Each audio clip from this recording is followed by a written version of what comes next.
Today is a beautiful, beautiful day here in central Indiana, and I am taking full advantage of it by making sure that the plants that I have here for the seedling sale that is happening in a couple of days are ready and they are good to go, so that the day of the sale I'm not running around trying to make sure that everything is ready.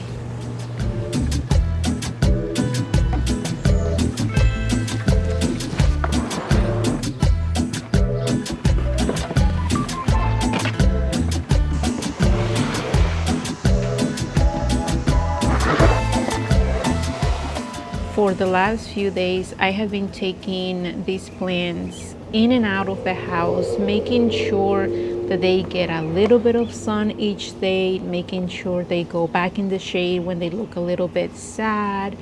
And it's a process, I am not gonna lie. It takes me a long time to harden these plants properly, because it's not just a few trays. I counted the other day and I have about close to 30 trays, and it takes me about a good 40 minutes to just take them in or take them out. So it's not just physical work that I am doing, but it's also mentally, because yes, it takes a while. If you grow seeds at any level, you know what I'm talking about. This is the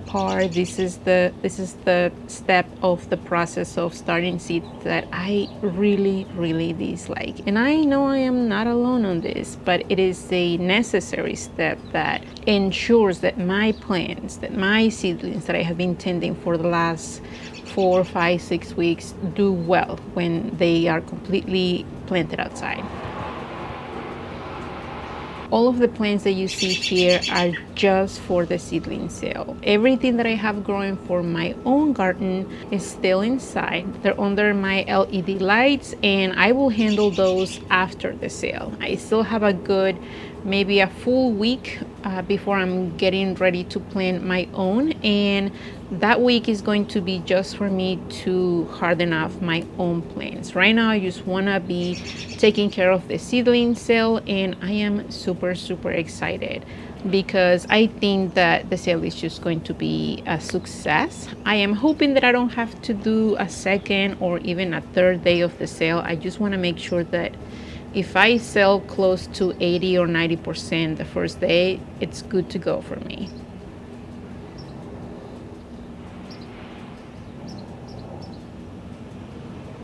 The day where I am planning to have the sale happens to be the official average last frost day for us here in central Indiana. But that doesn't mean that we are good to go. It just means that I am going to be keeping an eye on the forecast, so that at the first sign of no frost for the next 10 days, I can start planting my tomatoes, my peppers, and all of my beautiful flowers that I have.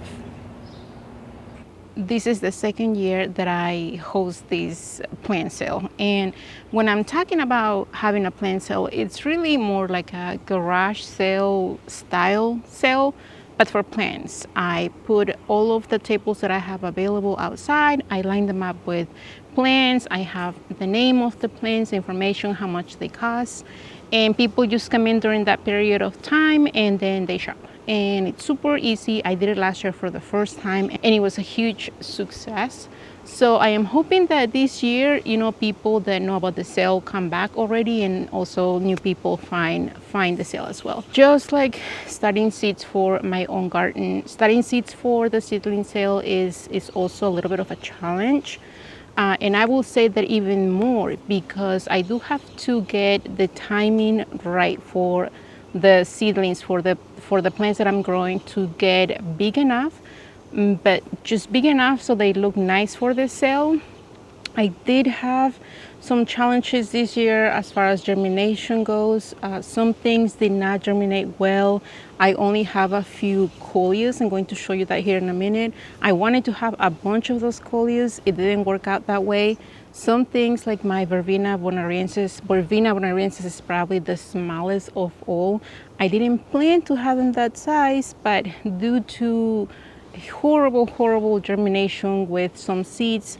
It pushed me to have to order more seeds, wait for those seeds to arrive, and then start them again. And that pushed me like 3 weeks for starting those seeds. So they're a little bit behind, but they're big enough that I feel good about selling them in that size. I'm going to show you all of that in a minute, but I just wanted to make this video so you can kind of see how everything is going. And to be honest, I am making this video more for myself to check it out next year to see how big my cosmos got or how big my dahlias got, and to see if maybe I can tweak that to start them a little bit early or to start them a little bit later so that I don't have, you know, like huge plants by the time that the sale arrives. Before these plants ever make it to the sale, they've already been through a lot with me. Seed starting, watering, up potting, and now hardening off out here in the elements. And something I don't always talk a lot about is the actual pots that they're growing in. About 90% of the plants that I am selling at the plant sale are in trays and pots from Bootstrap Farmer. Now, I am not selling the inserts, I am not selling my trays, I am keeping all of those, and people know this. They had been advised to bring their own trays or baskets or boxes, but I will have some boxes for them to grab anyway. But I personally use Bootstrap Farmer for everything that I grow for my own garden because they hold up. I am constantly moving plants around, in and out, and sometimes my kids handle this for me and they don't necessarily give them the care that they deserve, if you know what I mean. So I need something that isn't going to crack or fall apart halfway through the process. The people coming to the sale do start their own seeds at some level, and most of them know that they're not just getting healthy seedlings from me, but they're also getting really nice pots that they can reuse year after year. And while I cannot control what they do with the pots after they take them home, I can only provide them with information about how great the quality is of these pots. And come on, having a table full of nice plants with gorgeous looking pots is also a big plus. It's one of those behind the scene choices that most customers won't think about, but it's part of how I make sure that the plants go from my garden to their home in good shape. So if this is your first time hearing about Bootstrap Farmer, check out their website and I am sure you can find something that you like. This is my Verbena bonariensis. I have 2 trays full of them and these are perfect. Look at that size. This is a beautiful plant, and of course, living in the city, you hear the sirens and everything else. Look at that. Isn't that gorgeous? I was super sad because when I saw these guys, when I started the second batch, when I started these guys, by the time that it was time for me to move them to this size, they were so tiny and I did not think that they were going to be big enough. But just giving them water, giving them plenty of sun, being outside these last, 9 days already, I think has pushed them to just grow, and they're gorgeous, just gorgeous. These guys right here, these are dahlia cuttings. These were not planned. I did not plan to have dahlia cuttings for the sale. I just started a bunch of tubers back in January that I wanted to have extras of. And I mean, they just kept on pushing sprouts left and right. And at some point I was like, you know what, I don't need all these many cuttings for myself. I still have plenty for myself indoors. I believe that I have one more tray of these 18 size of the cuttings. And my gosh, let me show you one. I realize I still have to make name tags for these guys, but this right here is peaches and cream.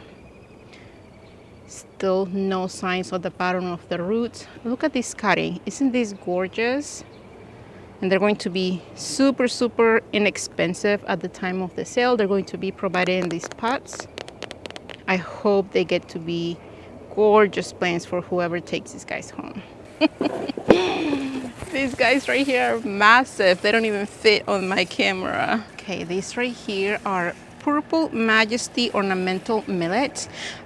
This is one of the seeds that definitely they grew too quickly. I mean, I have grown them before. I I don't remember them being super fast, but I had kept them in the 2.5-inch container, and I realized quickly there was no way they were going to be okay in that size.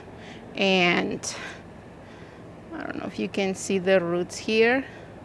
They definitely need a bigger space already, but my gosh, these are gorgeous plants. And again, this is one of those things that they just grew too fast, so I have to push them to another size. And I'm hoping that they sell well, and if they do, I am going to be starting them next year, definitely at least 3 weeks later, so that I can keep them in the smaller 2.5-inch size. Look at these gorgeous things. Now these guys right here, my gosh, this is one of, I think, 4 trays of Cosmos. And here are 2 things about this. One, they are definitely big. But 2, I did not pinch these guys.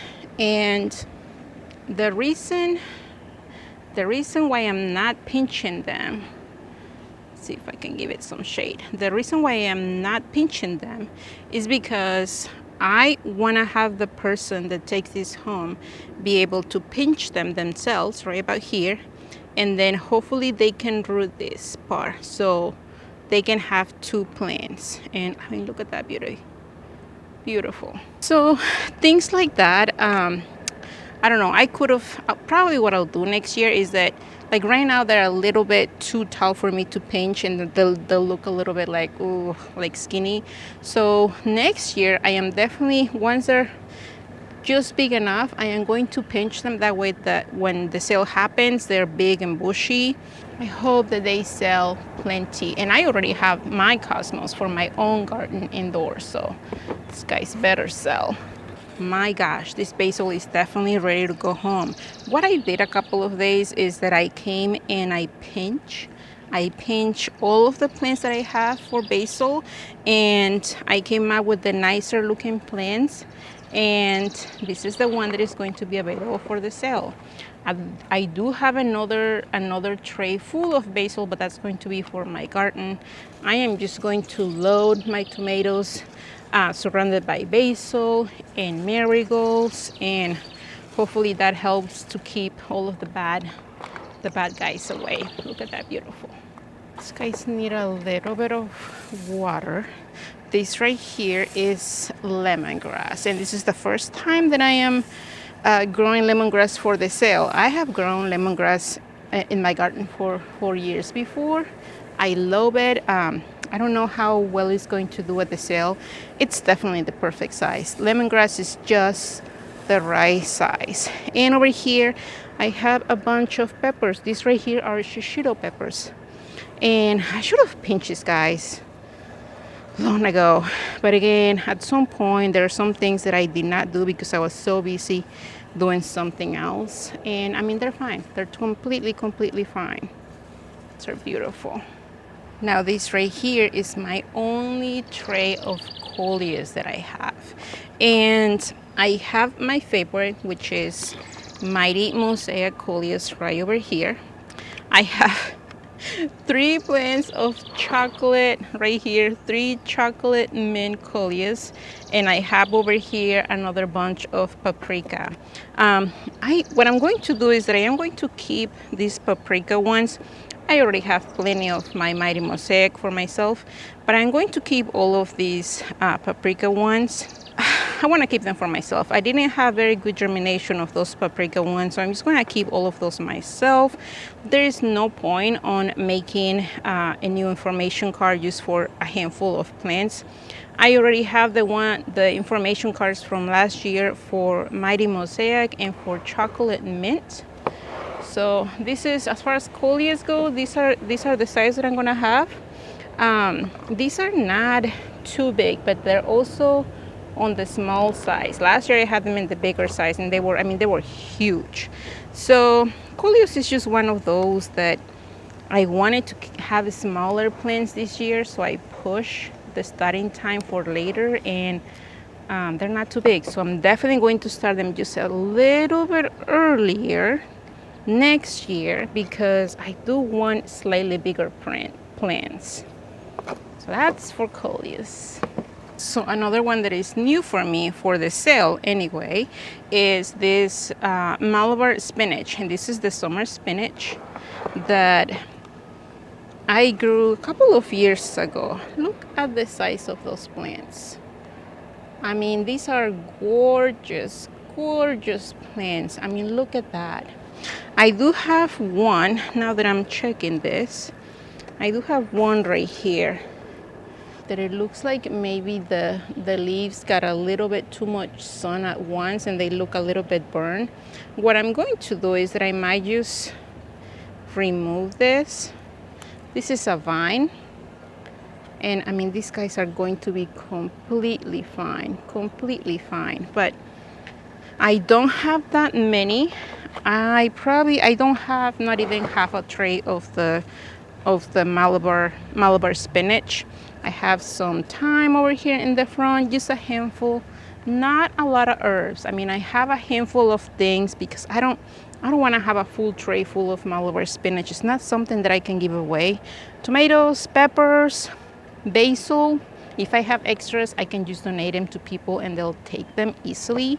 But other things like Malabar spinach, some people will be like, what is that? So this is what I have for these guys. And one that a lot of people have been asking me about is this gorgeous mahogany hibiscus, mahogany splendor hibiscus. My gosh, these guys are so beautiful, you guys. I cannot even express how gorgeous these plants are. They definitely need to get pinched, but again, I am hoping, I haven't done this myself. Somebody asked me if I could propagate the cuttings from when I pinch the plants. I am going to try to do that for the ones that I'm keeping myself, and I'll update you on that. But these guys are beautiful. I have 2 trays, well, I'm sure of only a handful, so I am close to having 60 plants in this size for the sale, and they're just going to be so gorgeous. This one has extra water because I just gave them water. These are beautiful, beautiful plants. I hope that this video was somewhat inspiring or helpful to you if you're having your own plant sale. If you are doing that for the first year this year, or if you're thinking about it but maybe you aren't sure, let me know in the comments. And if this was helpful for you, maybe today is the day to subscribe to the channel if you aren't a subscriber. Thank you for being here, you guys, and I'll see you on the next time.